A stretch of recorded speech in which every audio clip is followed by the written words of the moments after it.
Madam. किसी ने देखा तो नहीं तुम्हें? किसी ने नहीं। तुम्हें यकीन है ना कोई तुम्हारा पीछा नहीं कर रहा है? बिल्कुल। जल्दी से बताओ मुझे हयात कि हमारे प्लान की क्या रिपोर्ट है? या तुम्हारा निशाना टारगेट पे लगा और गुब्बारे फटे या नहीं? बताओ मुझे जल्दी। आप ये पूछना चाह रही हैं ना कि मुराद सर जेलस हुए या नहीं? हाँ हयात। ओहो, इतना जेलस तो मैंने उन्हें कभी जिंदगी में नहीं देखा। उनका दिमाग वॉल्केनो बन गया और वो कभी भी फट सकता है। मैं एक जल परी की तरह इधर उधर घूमने जा रही हूँ, मगर उन्हें शक नहीं होने दे रही हूँ। क्या बात है मेरी प्यारी दोस्त, बहुत अच्छा कर रही हो तुम, मगर घबराना नहीं।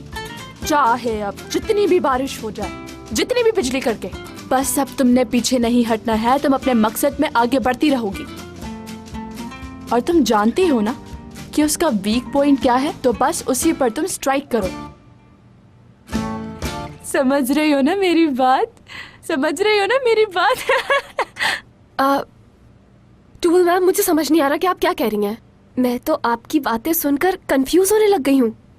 पता है, वो ये चाह रहे थे कि मैं लंच पे उनके साथ जाऊं। मैंने उन्हें बहुत आसानी से मना कर दिया। क्या बात है माय डियर, ये मगर मुझे तो बहुत घबराहट हो रही है। सर घूम रहा है मेरा। मैं कुछ गलत तो नहीं कर रही हूँ ना? अगर मुराद सर को मेरी कोई बात बुरी लग गई और उन्होंने मुझसे बात करना छोड़ दिया तो फिर? खामोश, अब पीछे नहीं हटना है, घबराना नहीं है। जो भी तुमने किया है बिल्कुल ठीक किया है।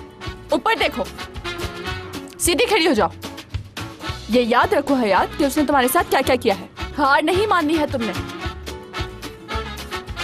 तुम्हें अपना प्लान पूरा करना होगा। वो तकलीफ जो तुमने बर्दाश्त की और सारी रात और बैठकर आंसू बहाती रही, उसकी याद में करो याद। हयात, तुम्हें अपना लेना होगा बदला, हर एक आंसू का बदला। वादा करो, पीछे नहीं हटोगी। मैं वादा करती हूँ कि उसे जब तक सबक नहीं सिखा देंगे हम लोग, पीछे नहीं हटूंगी मैं। तुम्हारा वक्त शुरू हो चुका है अब। अरे कोई आ रहा है, जाओ।